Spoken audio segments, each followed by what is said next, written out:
Permisi Ibu, perkenalkan nama saya Manisari Diva dari Universitas Hairun. Ingin memohon izin untuk Ibu saya wawancarai. Sebelumnya dengan Ibu siapa saya berbicara? Ibu Yanti. Oke, Ibu, boleh saya tanya, bagaimana Ibu memulai usaha ini?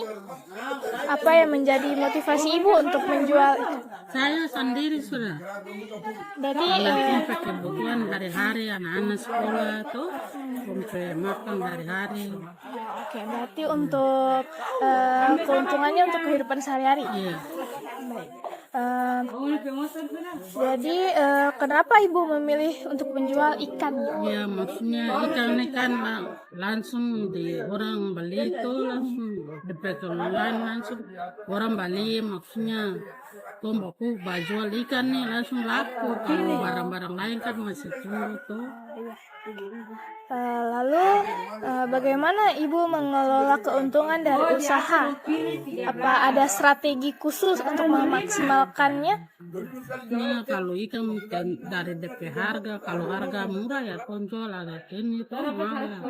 Bisa dapat untung biar cuma sedikit kan ada.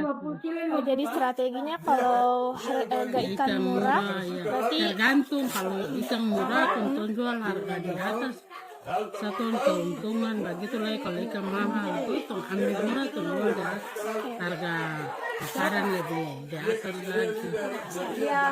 lalu apa tantangan terbesar dalam menjalankan usaha ini? Punya tuh kalau keadaan tergantung orang sih pembeli. Kalau orang pembeli bagus ya tuh dapat untung bagus lagi. Kalau orang kurang beli ya itu sudah mau bikin bagaimana jual harga di bawah. Sama juga kayak cuaca ya? Iya, itu dari cuaca tuh tergantung lagi. Kayak hujan begini kan orang kurang belanja. Oh iya betul. Tergantung dari orang sih belanja lagi. Selanjutnya, apakah Ibu menjual produk ini atau ikan ini secara online? Tidak ada. Jual sendiri. Jual secara pasar di sini. Terus, bagaimana Ibu memastikan ikan yang dijual ini berkualitas baik? Apakah ada proses seleksi sebelum dijual? Tergantung cuma ambil ikan segar langsung tuh asal tuh. Langsung diproses. Ikan langsung proses langsung. Supaya segar ya? Iya, ikan segar langsung tuh ambil. Jika ada barang yang kualitasnya kurang bagus, bagaimana cara Ibu untuk memperlakukannya? Apakah tetap dijual dengan diskon atau diolah kembali? Tuh macam olah kembali macam bikin ikan garuk. Jadi kalau ikannya agak kurang bagus, diolah. Apakah Ibu mempunyai strategi khusus untuk menjual barang seperti diskon, promosi, atau paket penjualan? Kalau ada tuh cuma jual begini saja di pasar saja. Apakah ada pesan yang ingin Ibu sampaikan kepada ibu-ibu lain yang ingin mulai usaha?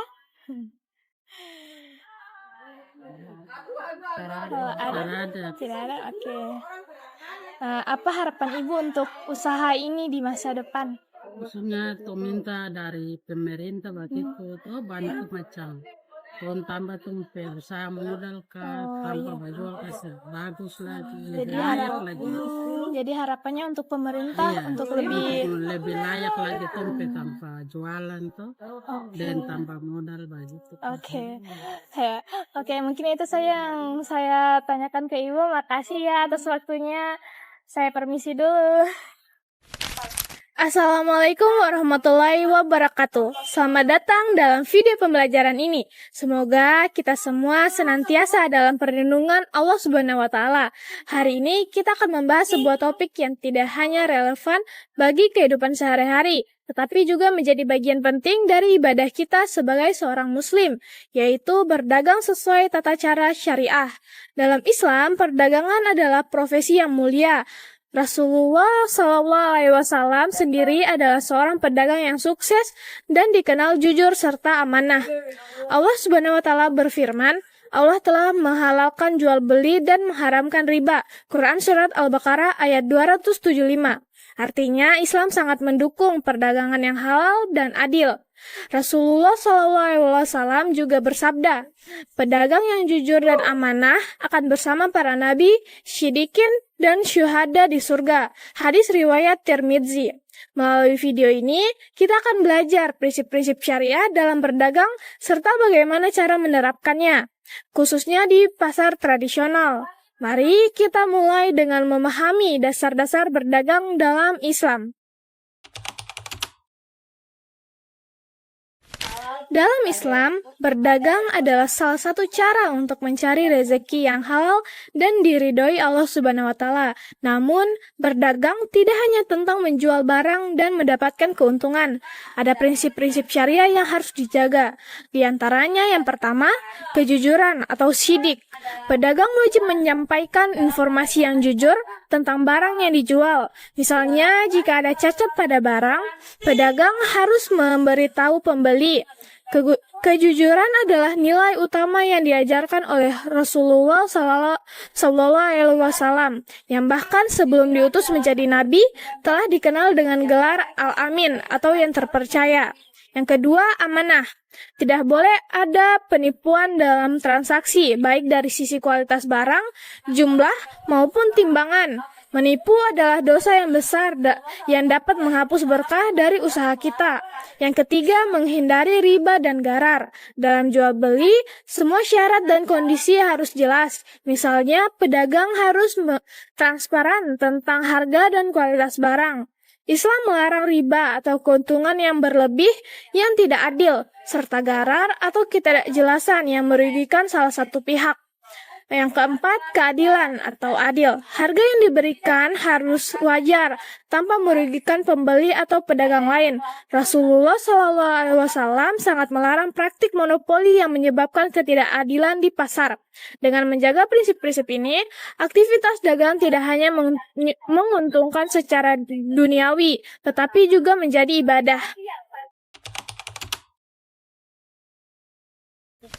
Bagaimana cara kita menerapkan prinsip-prinsip syariah ini dalam aktivitas sehari-hari, terutama di pasar tradisional? Yang pertama, etika dalam bertransaksi. Mengucapkan salam setiap interaksi harus dimulai dengan ucapan salam, karena ini adalah sunnah Rasulullah. Yang kedua, ramah dan sabar. Saat pembeli menawar, pedagang sebaiknya bersabar dan tidak memperlihatkan emosi negatif.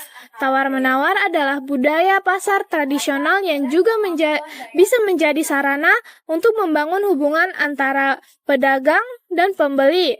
Jujur, jika barang memiliki cacat, pedagang harus memberitahu. Contohnya, jika buah yang dijual memiliki bagian busuk, informasikan kepada pembeli sebelum bertransaksi. Yang kedua, prinsip syariah yang dijaga. Tidak menjual barang yang haram, seperti makanan yang tidak halal atau barang curian. Menentukan harga dengan adil berdasarkan kualitas barang, tanpa mengeksploitasi pembeli yang mungkin kurang paham. Memberikan kemudahan bagi pembeli yang kesulitan, seperti memberikan pinjaman kecil tanpa bunga. Rasulullah SAW sangat menganjurkan sikap murah hati dalam berdagang. Yang ketiga, ada contoh kasus nyatanya. Misalnya di pasar tradisional, ada pedagang yang memberikan barang dagangan dengan harga lebih rendah kepada pembeli yang diketahui kurang mampu. Sikap seperti ini tidak hanya menunjukkan kemurahan hati, tetapi juga membawa keberkahan.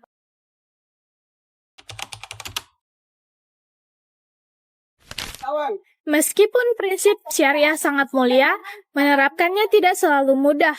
Berikut beberapa tantangan yang sering dihadapi. Yang pertama, persaingan harga yang tidak sehat. Beberapa pedagang menurunkan harga terlalu rendah untuk menarik pembeli, hingga merugikan pedagang lain. Yang kedua, kurangnya pemahaman tentang syariah. Banyak pedagang belum memahami prinsip-prinsip syariah dalam berdagang, sehingga tanpa sadar melakukan pelanggaran seperti penipuan kecil-kecilan.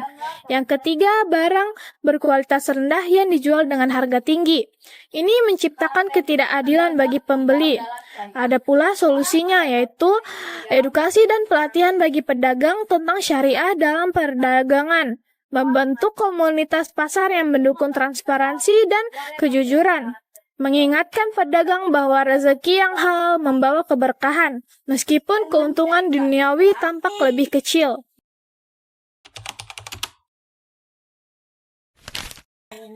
Mengapa kita harus berdagang sesuai syariah? Karena manfaatnya tidak hanya dirasakan di dunia, tetapi juga di akhirat. Keberkahan rezeki.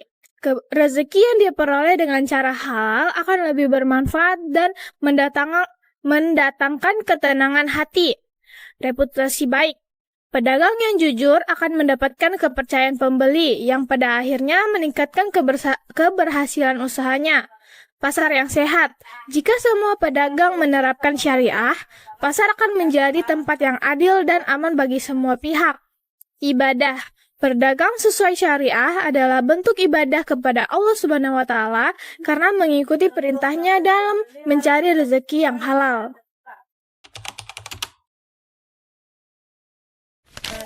Sebagai kesimpulan, kita telah belajar bahwa berdagang dalam Islam bukan hanya tentang mencari keuntungan duniawi, tetapi juga bagaimana menjaga keberkahan, kejujuran, dan amanah dalam setiap transaksi.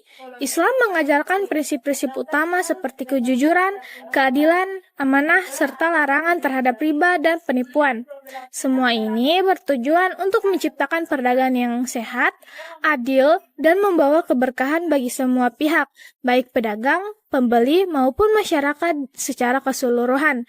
Di pasar tradisional, nilai-nilai syariah ini bisa diterapkan melalui etika sederhana, seperti menyampaikan salam, melayani pembeli dengan ramah, menetapkan harga dengan adil, dan menjual barang yang halal serta berkualitas. Meski ada tantangan dalam penerapannya, keberkahan yang diperoleh dari usaha yang halal jauh lebih besar dibandingkan sekedar keuntungan materi.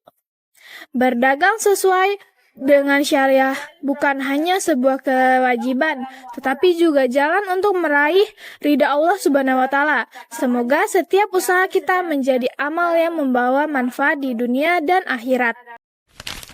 Terima kasih telah menonton video ini hingga selesai.